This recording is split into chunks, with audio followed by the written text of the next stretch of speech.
પહેલી ફેબ્રુઆરી 2022ના દિવસે આપણા ફાઇનાન્સ મિનિસ્ટરે જે બજેટ રજૂ કર્યું ને એમાં એક ઐતિહાસિક ઘટના થઈ ગઈ. ક્રિપ્ટોકરન્સી ઉપર ટેક્સની જાહેરાત કરી છે આપણા દેશે. તો આ ક્રિપ્ટોકરન્સી ઉપર કેટલો ટેક્સ લાગશે, કઈ તારીખથી લાગશે, કઈ રીતે ગણાશે, એ બધું જો તમે જાણવા માંગતા હોય ને તો ધ્યાનથી સાંભળજો. હું તમને એક વાત કહું. વીટીવી ગુજરાતી ન્યૂઝની દરેક અપડેટ સૌથી પહેલા જોવા માટે ફેસબુક પેજ ઉપર મેન્યુ દબાઈને મેનેજ ફોલો સેટિંગ્સ અને ન્યૂઝ ફીડમાં ડિફોલ્ટની જગ્યાએ ફેવરેટ્સ કરી દો. યુટ્યુબમાં બેલ આઇકન દબાવી દો અને રહો એકદમ અપડેટેડ. એક વાત કહું, આપનું સ્વાગત છે. મારું નામ છે ગુંજ ઠક્કર.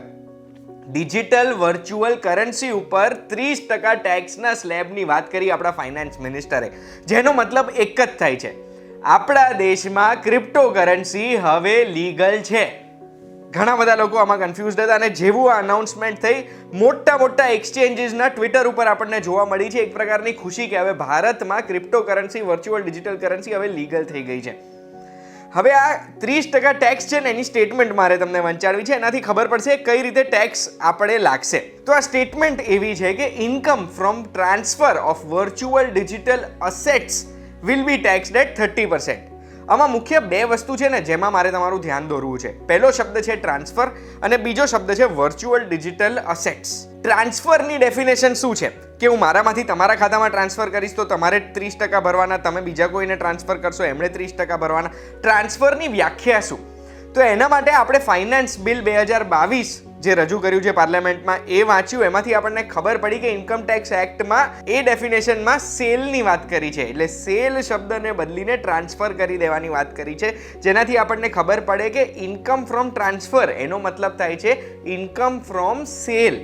ટ્રાન્સફર એટલે વાપર્યું છે કારણ કે જ્યારે બી આપણે વર્ચ્યુઅલ ડિજિટલ કરન્સી ખરીદતા હોઈએ છીએ ત્યારે આપણે એક કરન્સીમાંથી બીજી કરન્સીમાં પૈસા ટ્રાન્સફર કરીએ છીએ, ત્યારે આપણી એ કરન્સી જતી રહે અને બીજી કરન્સી આપણને મળે છે.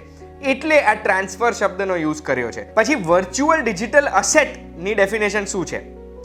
કોઈ પણ ઇન્ફોર્મેશન, કોડ, નંબર કે પછી ટોકન જેની કોઈ વેલ્યુ છે, પહેલેથી એની કોઈ પૈસામાં વેલ્યુ ડિસાઈડ કરેલી છે, જે આપણે કાં તો સ્ટોર કરી શકીએ, ટ્રેડ કરી શકીએ કે પછી ટ્રાન્સફર કરી શકીએ, જે આપણે આપણી જોડે રાખીને વેલ્યુ સ્ટોર કરી શકીએ. એટલે ₹1,00,000 હું એ નંબર ખરીદું અને એ નંબર એક વેલ્યુ તરીકે ₹1,00,000 તરીકે સ્ટોર કરી શકું, જેનો ભાવ ઉપર નીચે જઈ શકે, એને ડિજિટલ અસેટ કહેવાય.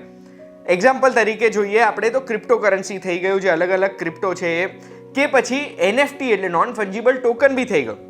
પણ કઈ વસ્તુઓમાં ઇન્ક્લુડેડ નથી ડિજિટલ અસેટમાં? તો આપણા દેશની કે બીજા કોઈ પણ દેશની જે કરન્સી છે તે ઇન્ક્લુડેડ નહીં. હવે કેટલો ટેક્સ ભરવાનો કેવી રીતે કેલ્ક્યુલેટ કરવાનો, તો ફરી તમને આ સ્ટેટમેન્ટ કહું છું. Income from transfer of digital virtual asset taxed at 30%. તો હવે ઇન્કમ કઈ રીતે ગણાય?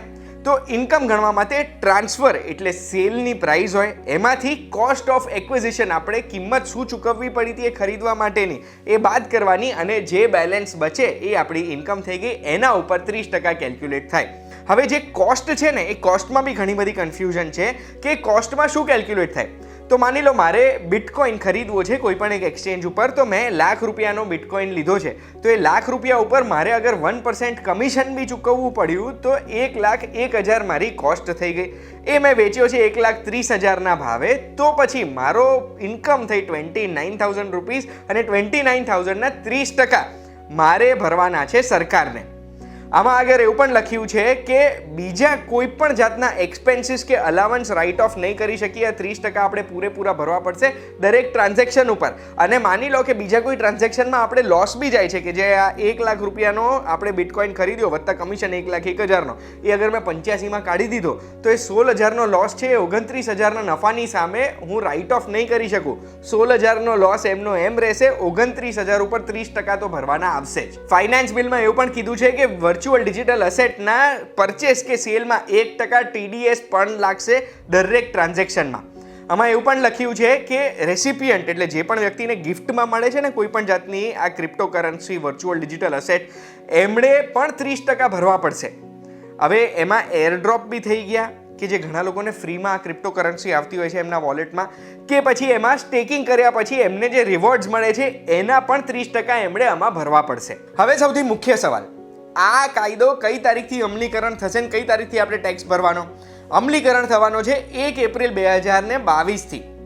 પણ એની પહેલાં કોઈ પણ વ્યક્તિએ જો ઇન્વેસ્ટ કર્યું છે ને એમાં નફો થયો છે એનું શું થશે એ તો આપણને સરકાર નેક્સ્ટ નોટિફિકેશનથી જ જણાવશે ને જેવી નોટિફિકેશન આવશે મને જાણ પડશે એવી તરત તમને હું જાણ કરી દઈશ. આશા રાખું છું આજના એપિસોડમાં ક્રિપ્ટોકરન્સીને લઈને જે 30% ટેક્સેશનની વાત છે એ તમે સમજી ગયા હશો. કોઈ પણ જાતની કન્ફ્યુઝન છે, ઘણા બધા શબ્દો મેં એવા વાપર્યા હતા જે ટેકનિકલી ક્રિપ્ટોકરન્સીમાં ટ્રેડ કરતું હોય, ક્રિપ્ટોકરન્સી ઓળખતું હોય એને જ ખબર પડે. એ શબ્દોની પરિભાષા શું છે એ તમારે જાણવું હોય તો કમેન્ટમાં મને જણાવજો. આપણે એક વાત કહુંમાં એના ઉપર પણ એક એપિસોડ બનાવી દઈશું. બાકી એક વાત કહું, રોજ જોતા રહેજો, આવી જ માહિતી તમને મળતી રહેશે. આપણે ફરી મળીશું. ધન્યવાદ.